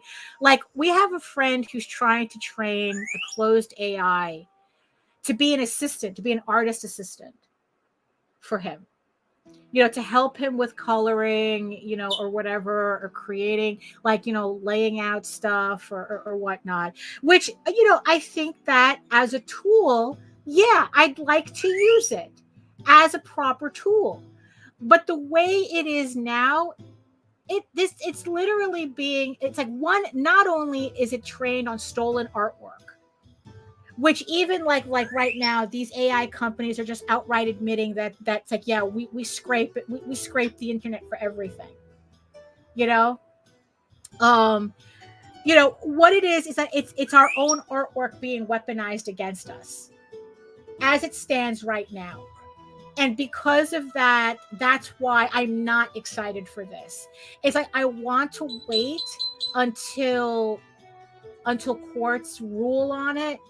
I know that one of the main lawsuits have to kind of like be reissued, because the judge said that there wasn't, like, the claimants, out of the 3 claimants, their complaints weren't specific enough and caused confusion, that he said that he couldn't let the lawsuit go through, continue.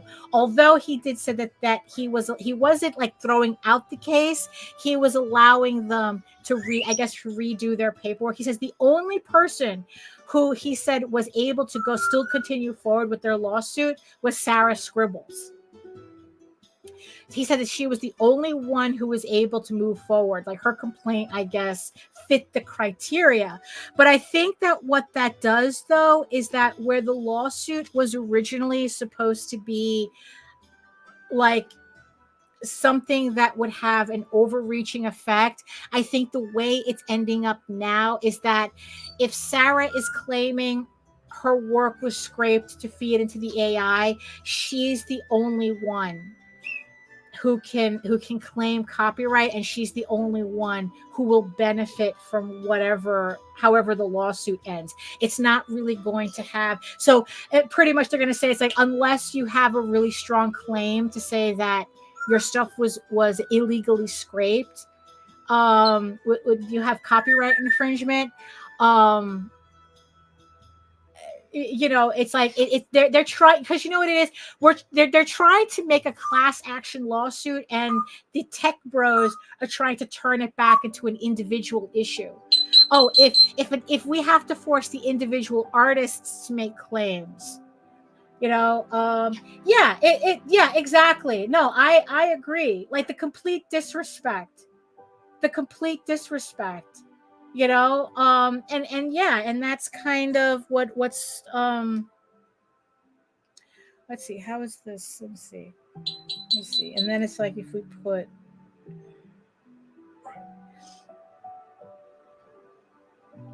yeah. I might fix it a little bit later. But let's see. Yeah. Oh, hello. Welcome from Twitch. Hello. Welcome. Let's see. So, not to get too much off of the topic that I originally wanted to talk about, which is the romance category on Kickstarter. But the thing is, though, the usage of AI in that category was really irritating to me. It's almost like you would think that unless they couldn't like they couldn't even do their books unless they had AI. It's like that. That's kind of like the vibe that I'm feeling, that I'm getting. And let's see. Basic. Okay. Got to do this because it's basic etiquette. What art thou pronouns? It's she, her. Although I do like they, though. I do like they. I always had an affinity for they after I found out that the first usage of singular they was in a 14th century poem about I think like a monk who falls in love with a werewolf.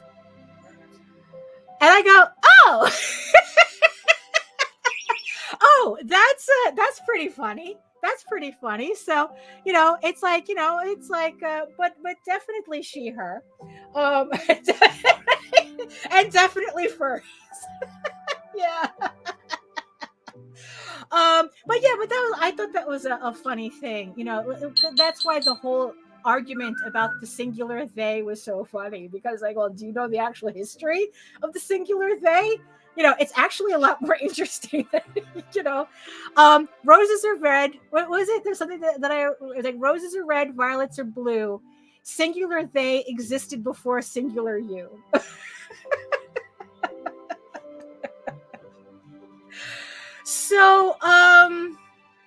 So where was I? Yeah, so I was just like really surprised at just how much AI these authors were using. It was like almost almost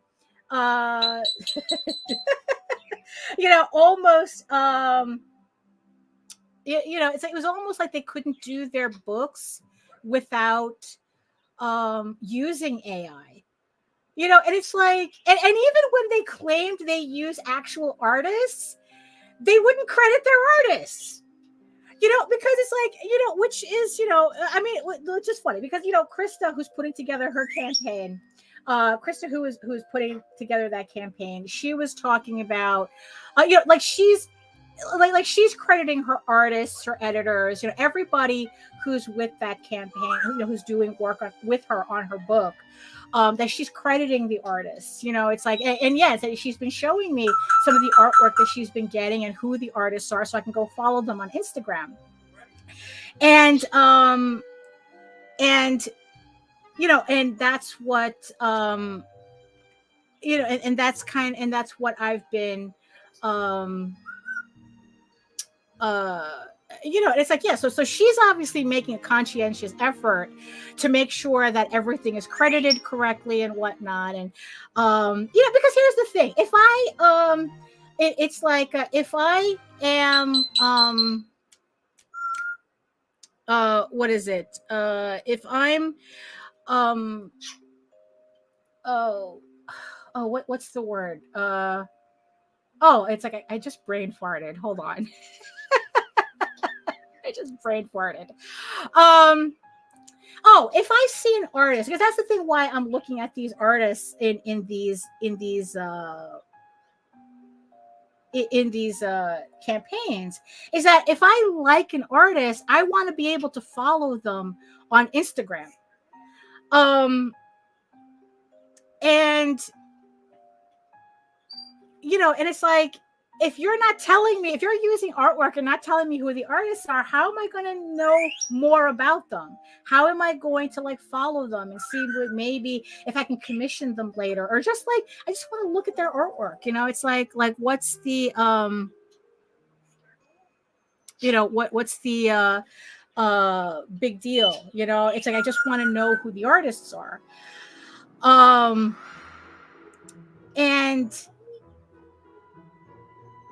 and it's like, so it's like, yeah, so the idea that these writers are claiming all this artwork but not telling me who the artists are, one, it makes me suspicious, like I said, of their campaign in general. And it also makes me suspicious that they even wrote the book at all. So that was like the one main thing I really didn't like about the romance novel section of Kickstarter, that it it was kind of a put off, so it's like, yeah, but it's like, yeah, I think that's enough talk about AI though, right? That's enough talk about AI.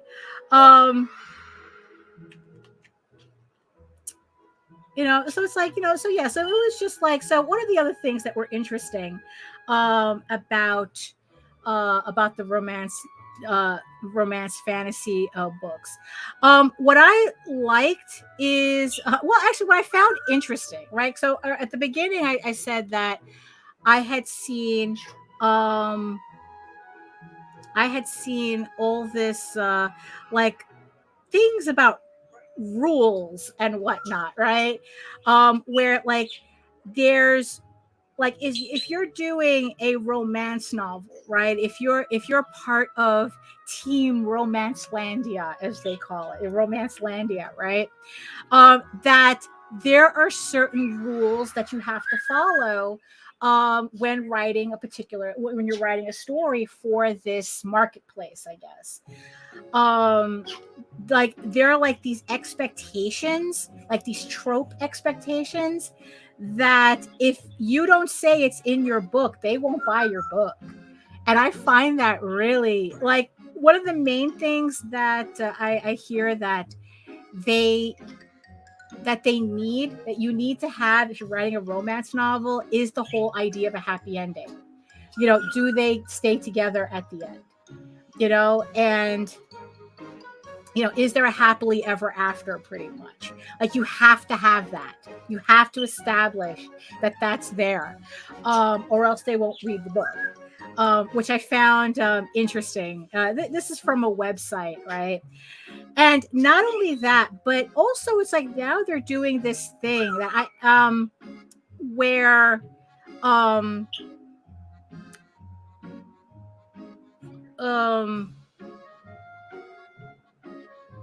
hold on.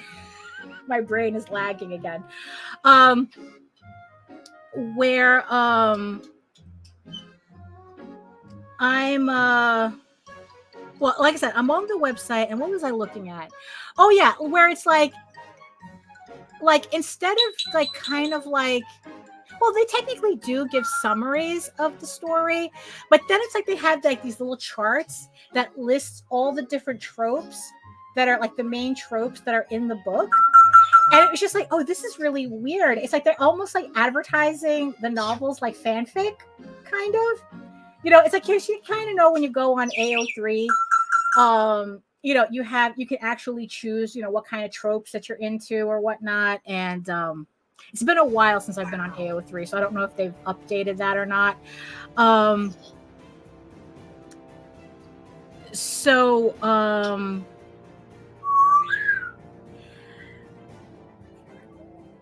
yeah, so it's like it was just weird seeing like these novels being advertised in like kind of like the same way a fanfic would be, with like, okay, what tropes are in your book? Is it like enemies to lovers or something? Always fun. It's like what else was I seeing? Like, yeah, they would say happily ever after, or it's like, or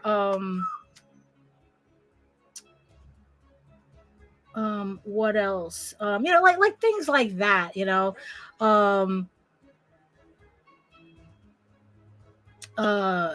it's like, I don't know the tropes off the top of my popular tropes off the top of my head. Although enemies to lovers seem to be a really popular one.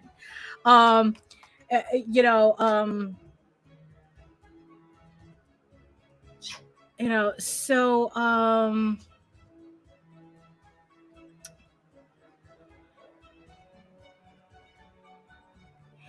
yeah, so it's like, yeah, so it was just kind of like, that was kind of weird. It's like I kind of wonder like is that like a new marketing thing, where it's like, or it's like, or is it a Kickstarter thing? That's the thing that I have to like kind of like look into, because it's like I mean, really, if you like, because I don't think in tropes, so I would have to.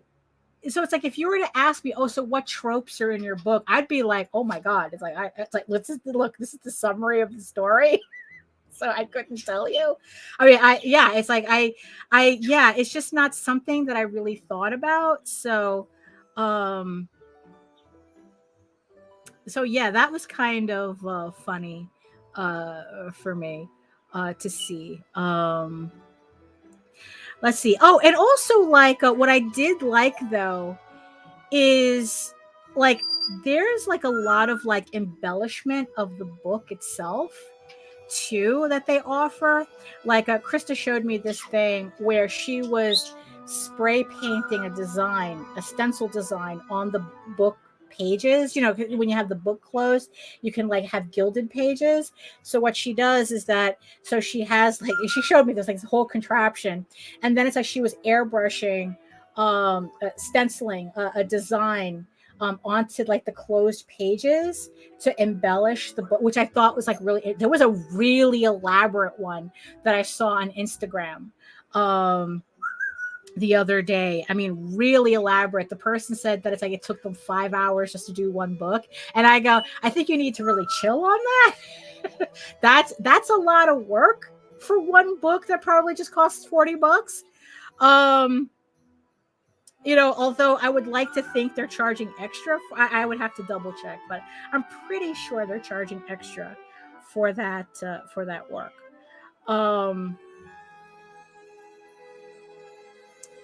You know, but it's like, yeah, I think that if it takes you more than a half hour to do stenciling, your stencils might be a little too elaborate. The funniest thing that I noticed from all of these campaigns, though, the funniest was how every one of those books, every one of those campaigns, they would have like a box kit with the book in it that also came with bath bombs and candles. You know, and it was just like, wait, what? Where did the bath bombs and candles come from?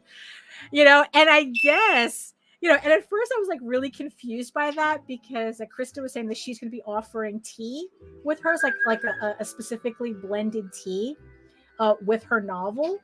And I go, oh, that's really interesting. And then it's like I see like these bath bombs and I see like scented candles and stuff. And I go, wait a minute. This is kind of random. And then it's like I started thinking about it. It's like, no, it's not random. You know, it's like they're kind of imagining you sitting in your bath with the candle, with the bath bomb, with the tea on your little bathroom tray or whatever, and you're reading the novel, you're reading the book in the bath. And it's like, oh, that's really funny. That's a lot going on. That might be a little too much for me. But yeah, it's like, you know, that might be a little too much for me, but, you know, but that was like, that was really funny though. You know, so let's see.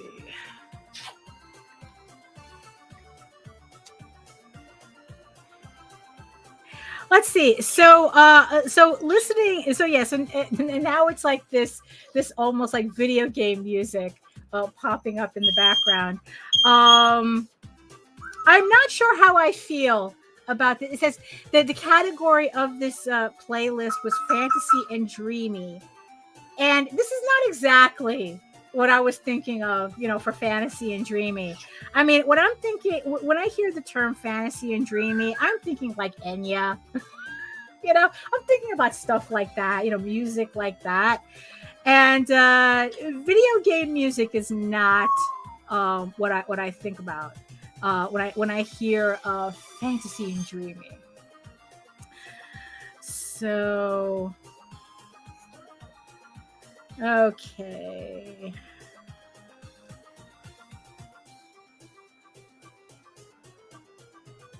Let me just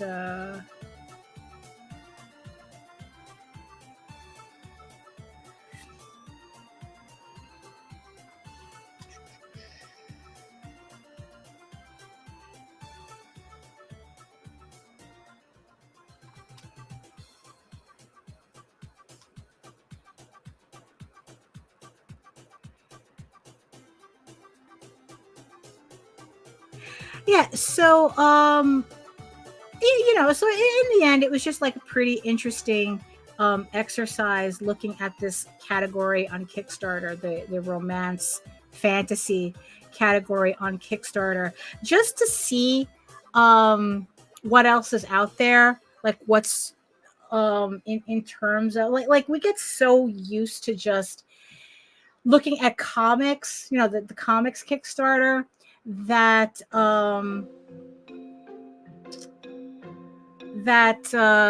you know, we kind of like forget there's other things out there to look at, you know, and see like, okay, like how different are they, any different in marketing books than it is like with comics or whatnot. And it's just like, because it's like, you know, it's like with this collaboration, it's like I'm doing the comics, she's doing the novels. And it's like, you know, the question that I have is, you know, will people reading comics support novels, and will people who support novels also support a comic? Like, are they, I mean, and I guess in the end, it's like, are they fans enough of artwork, individual artwork, that, you know, that they will see the finished print and decide, it's like, oh, you know what, I really want that print. I would really, really like to have that print, you know, or something. So, like, that's going to be the challenge of this campaign, of these, of our campaigns as a collaboration, is just like, how much overlap are we going to see, or if at all? You know, because I keep getting told that it's a different audience, and that, you know, book readers, it's hard to transfer them over to comics and vice versa. I mean, one of them, I forgot who it was, where they said that even the audiobooks that they have audio versions, which, you know, I still have to get my shit together and do the audiobook for the prequel.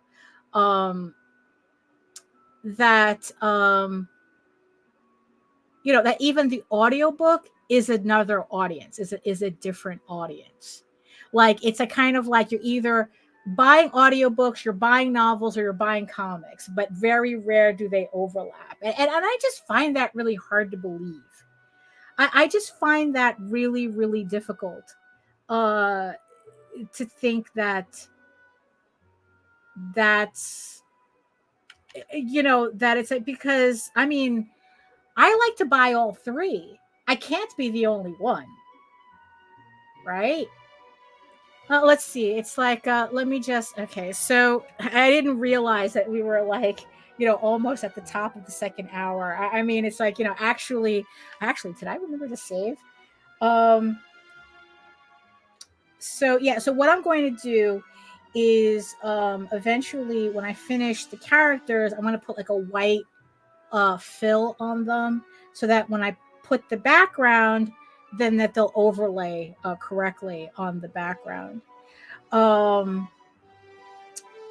So okay, so at least, you know, at least we have a start. You know, I still have a lot more work to do on this, but at least it's not as much. Honestly, I think like once I got the background done, it just seemed like, okay, I'm almost finished. I just need the characters.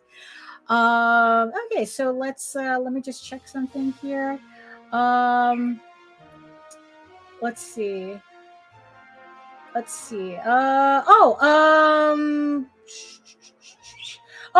Lunite. Let's see. I do see. Okay, I am seeing. Okay, I am. All right, I do see your messages. Yes, I do. Yes, I am seeing your messages. It's like, because you know what it is. It's like I don't keep real time track of my chat, because it gets a little distracting for me. I'm one of these people that are very easily distracted. So I usually just read like a couple, bring up a couple of chat things, and then it's like I kind of close that tab, so that, because yeah, it's like, you know, it's like, it's almost like I have a rabbit living in my brain. or more like, you know, Doug, it's like, squirrel, So it's like, yeah, it's like, so when it comes to streaming myself, I usually, it's like I said, I usually like acknowledge as many as I can, and then I have to close that tab or else I cannot function. But yes, I do see your messages along with everybody else's. There's a lot of messages here. I mean, my regulars are pretty much used to the fact that I don't bring up everything because of that. Because it's bad enough I don't get work finished on the stream itself. Like I said, it's like I don't run I don't run streams like Visenia, where it's like she's like working for 4 hours and she's literally able to finish artwork on stream. I for some reason I can't get that. Which is why in the end I was saying that it's like I was putting together a convention table for people for people who are kind of like neurodivergent, where it's like, they just need they just, like, okay, I just need to see your stuff, but please don't interact with me unless I tell you to, or something like that. Like, I always am trying to like think, okay, if someone has a squirrel in their brain like I do, right, how would I design a convention table for them?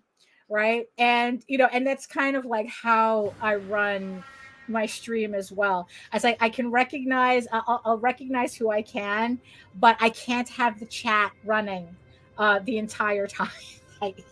But I do see you. I do see your comments. So thank you for coming to the chat. So, okay, so here we are at the top of the second hour. That went by really, really fast.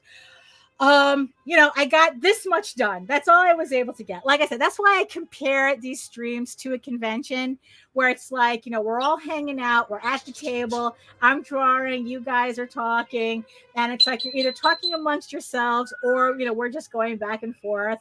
And like I said, it's like I barely can get any work done at a convention. But it's like, look, I like to think that we're having fun here, and and we're having a good time, we're having a good discussion, and that's kind of all that counts, really. So let me just turn that music off. I think we're good. And so here we are.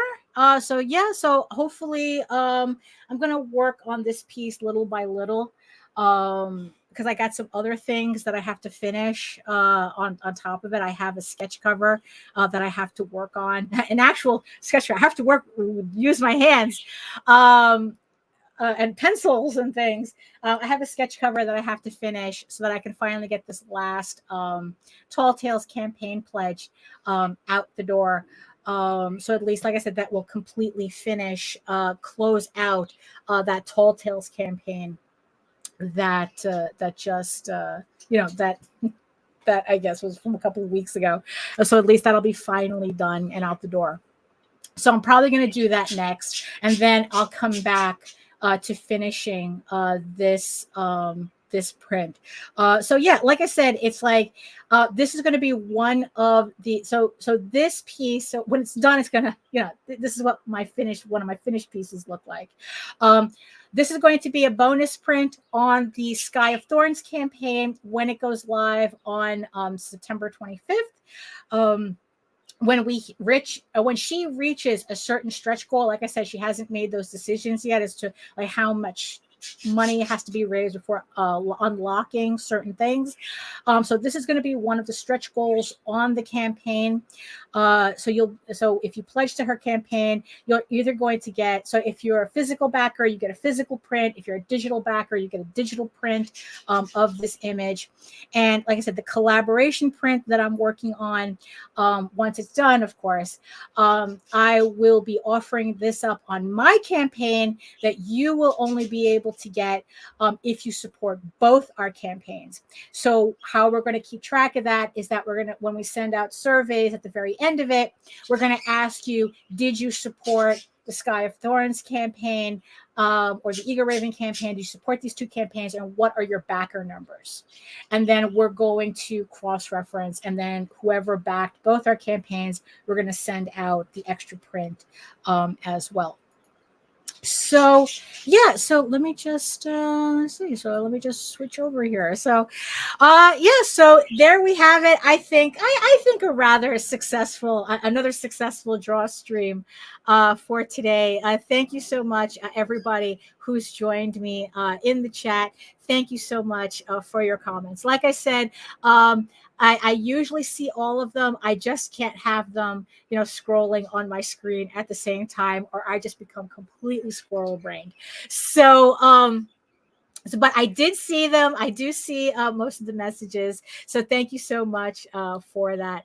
Also, thank you so much to my eyeball people who lasted this long. Thank you so much for watching. I hope that you learned something, or you were at least entertained by everything that we were talking about today. So thank you so much. So yeah. I forgot my graphics here. Oh, poof. Poof, there we go. Okay, now we can officially end. So if you want to learn more about me and my artwork and my campaigns and whatnot, you can head on over to my main portfolio site at egoworks.com, EGOWORKS, where you can find links to all of my galleries and social media sites, but I mostly post to Facebook if you are interested in seeing sketches and current work in progress updates.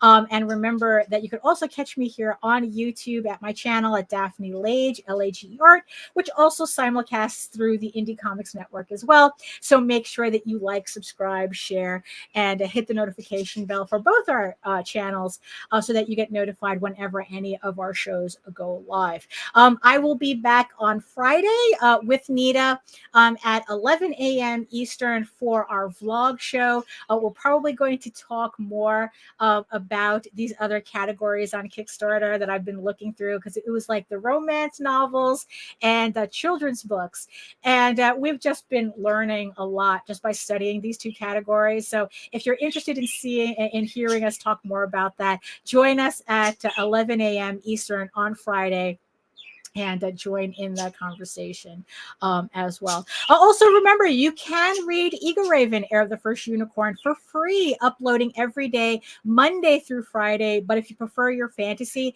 to be more of a furry Lord of the Rings adventure, you can follow the links over to Tall Tales, TAILSonline.com, where not only can you read the first 20 issues of Tall Tales for free, but you can catch up on the latest story arc, Tears the Mother, which is also currently uploading Monday through Friday. Remember, EGORAVEN is on Kickstarter right now. EGORAVEN issue 7 out of the 15 issues. We're on issue 7 already. It is on Kickstarter right now. Thank you so much to everybody who's pledged to the campaign.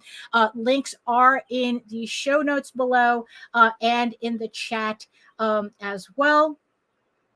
So thank you so much for that. And that's pretty much, oh no, I'm almost hitting the wrong button here. That's pretty much for me. Thank you so much. Yes, yes, Jake, another successful rotation. Thank you so much for joining me. Thank you, Patrick. Yes, thank you so much. But we will be back on Wednesday. And so on that note, before I just keep rambling for no reason whatsoever, thank you again, and we'll see you next time. You are all weirdos. Ugh.